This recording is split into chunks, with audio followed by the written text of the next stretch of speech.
আসসালামু আলাইকুম everyone, welcome to life with Rubaisha. দূরে এবং কাছে যারাই আমার ভিডিওটি দেখছেন, আশা করি আপনারা সবাই বেশ ভালো আছেন। আলহামদুলিল্লাহ, আমরাও ভালো আছি। তো চলে এসেছি আবারও নতুন একটি ব্লগ নিয়ে। আর আজকের এই ব্লগে শেয়ার করব নতুন একটি স্টোরি। আর আমার আজকে স্টোরিটি শেয়ার করার আগে সবার কাছে আমি রিকোয়েস্ট করব, প্লিজ প্লিজ প্লিজ সবাই আমার ভিডিওতে একটা লাইক দিতে কিন্তু ভুলবেন না। আর হ্যাঁ, আপনাদের যে কোনো মতামত, যে কোনো পরামর্শ কিন্তু শেয়ার করতে পারেন আমার সাথে কমেন্ট বক্সের মাধ্যমে। আচ্ছা, এবার চলে যাই স্টোরিতে। আমি আজকে আপনাদের সাথে যে স্টোরিটি শেয়ার করতে যাচ্ছি সেটা হচ্ছে পুনর্জন্মের কাহিনী। কি অবাক হলেন? হ্যাঁ, যদিও আমাদের ইসলাম ধর্মে পুনর্জন্ম বলে কোনো কিছু বিশ্বাস করা হয় না, তবে পৃথিবীর অনেক ধর্মেই পুনর্জন্মকে কিন্তু বিশ্বাস করা হয়। এবং পৃথিবীতে এমন অনেক ঘটনাই আছে যেখানে পুনর্জন্মের দাবি করেছেন, এমনকি তারা এমন স্টোরি শেয়ার করেছেন যা অনেক মানুষকে বিশ্বাস করতে বাধ্য করেছে যে আসলেই এটা তাদের পুনর্জন্ম। এমনই একটা ঘটনা আমি আপনাদের সাথে আজকে শেয়ার করব, যেটা ঘটেছিল ভারতের দিল্লিতে।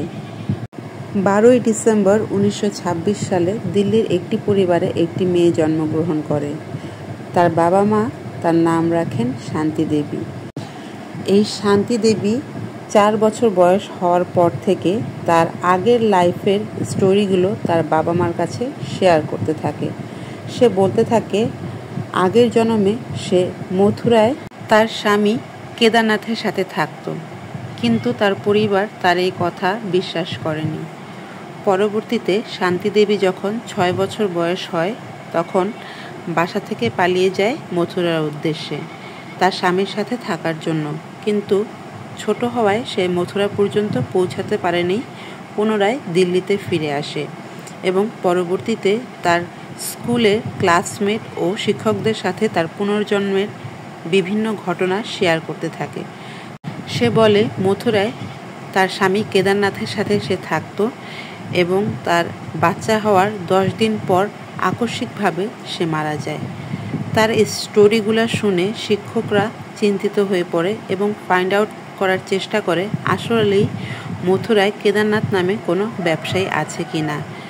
অবাক করার বিষয় এই যে তারা কিন্তু মথুরায় কেদারনাথ নামে একজন ব্যবসায়ীর খোঁজ পেয়ে যায়, যার স্ত্রী 9 বছর আগে মারা যান।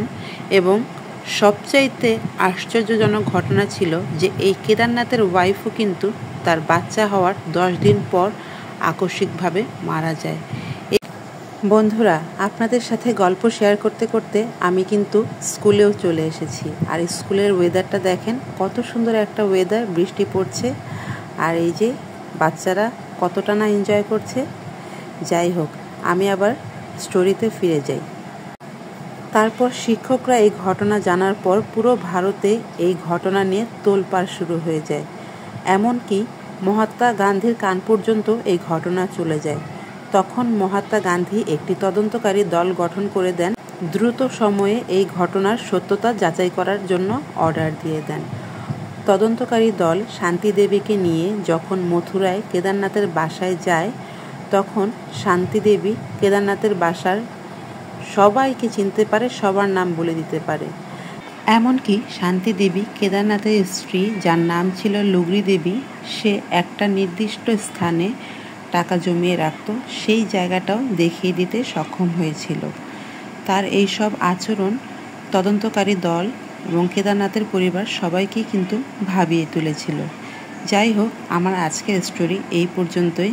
আর এতক্ষণ যার গল্প করছিলাম, এই হলো সেই শান্তি দেবী আর এই হলো লুগরি দেবী। তো আমার আজকের স্টোরি এই পর্যন্তই। আশা করি আপনারা সবাই আমার ভিডিওগুলো এনজয় করছেন। আর হ্যাঁ, আপনারা কিন্তু আমার ভিডিওতে লাইক দিতে ভুলবেন না। আর আপনারা কি পুনর্জন্মে বিশ্বাস করেন? আপনাদের মতামত কিন্তু কমেন্টের মাধ্যমে শেয়ার করতে ভুলবেন না। সবাই ভালো থাকবেন, সুস্থ থাকবেন। দেখা হবে নতুন একটি ব্লগে। সেই পর্যন্ত আল্লাহ হাফেজ।